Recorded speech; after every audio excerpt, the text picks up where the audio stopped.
Hello and welcome to another episode of the Big Bash Show for the 2011-2012 KFC T20 Big Bash League season. My name is Shura Taft, and on this show we're going to be discussing everything to do with the Big Bash. We're going to get you guys at home, the fans, involved along the way and have some fun as well. And of course, I'm joined every week by resident cricket expert from the age, Mr. Jesse Hogan. Jesse, another huge week of T20. It really was the week of the batsmen this week, and it got better as it went along. First saw Rob Quiney with 97, Shaun Marsh 99 on out, which I thought wouldn't be topped, and then all of a sudden Chris Gale just being Chris Gale, unbeaten century, which really was amazing.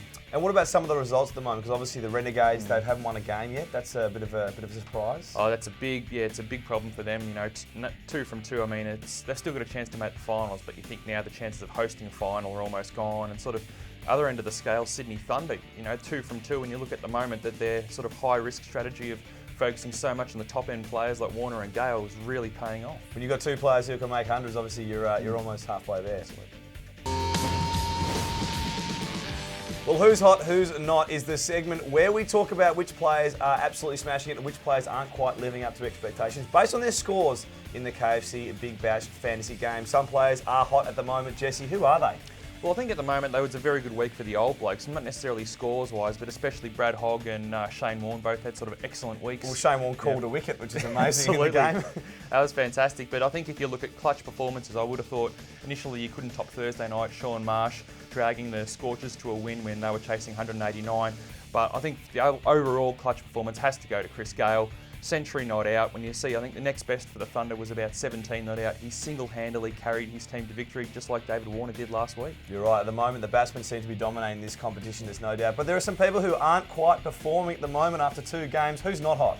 Well, just like I said last week, I think it has to be Shaun Tate again. And on Thursday night, he started really well, had a very good first over. But in the end, he's finished going for 10 runs and over. Renegades somehow didn't defend 188, and now they're none from 2. So they're virtually, I think their hosting chances for a final are out of the way. The only chance is now that probably with Brad Hodge back that they'll somehow push for a semi-final spot. Well, you need some bowlers at the end. If you're going to be a big scorer and they're coming harder with like Shaun Marsh was, you need someone to be able to hold them over. In a moment, the Renegades don't seem to be performing. How is your fantasy team going at the moment? I'd probably similar to my AFL fantasy team. I like to call myself an expert, but if you look at the performance of my team, it's sort of anything but. Not quite. Well, hopefully you guys at home are getting involved in the fantasy game. Don't forget you could share in over $20,000 worth of prizes, $10,000 for the winner, and every week the best performing team will get $500. Get to the website bigbash.com.au if you want more details.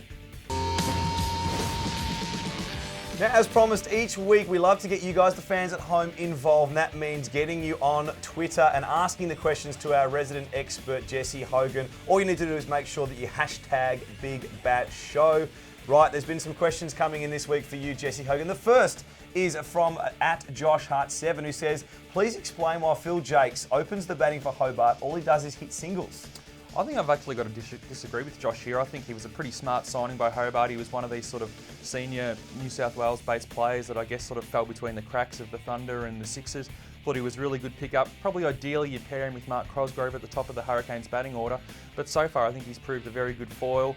And even you saw the other night, hit it better at a run of ball and was a great compliment to Travis Bird, who I think is undoubtedly the Hurricanes' best batsman. So from my perspective, I would think he's a very smart choice. You're pretty happy with Phil Jakes right there. Okay, very good. Nice answer there. Our second tweet comes from Jack Green, 1992, who says, who's your tip for the top heat BBL scorer? It's a very good question. I didn't really sort of think about the batting situation until I actually look down the list and think, who really would be there, especially at the moment. Dan Christian could be heading off on test duty. They've got and Brendan McCullum getting in, heading off back to New Zealand. There's no real standouts at the moment. I think Chris Lynn probably would have been my pre-tournament pick, but he's had some pretty ordinary form. I think the one who could really surprise is Michael Nisa. Had his first game on Tuesday night after coming back from South Africa, where his sister got married, performed well, got 30 not out. And although he comes in probably at about number 5, I think he could be one to really watch the rest of the tournament. Certainly fair to say the Heat aren't going to have the top scorer in the whole Big Bash League. There's no doubt about that. Now, if you guys have any questions for Jesse that you want answered, make sure you get on Twitter and hashtag a Big Bash Show, and hopefully we'll get a chance to answer those questions in the coming weeks. Well, that's all we've got time for another Big Bash Show. Thank you very much to you, Jesse Hogan, for coming on, and Merry Christmas to you. Pleasure, you too. Thanks, Shura. All right, Merry Christmas to you guys out there. Don't forget, you can get along to another Big Bash game. There are plenty to go to and some great action to get involved with. The next one after Christmas is Sydney Sixers taking on the Melbourne Stars at the SCG. That's on December 27. Adelaide Strikers taking on the Hobart Hurricanes at Adelaide Oval on December 28. Perth Scorchers versus the Brisbane Heat at the Wacker on December 29.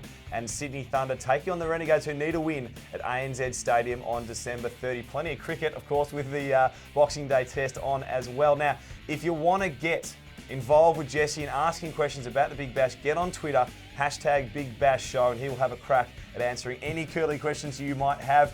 Enjoy yourselves. Have a great Christmas. We'll be back on the air. The next show will air on the 31st of December. We'll see you then.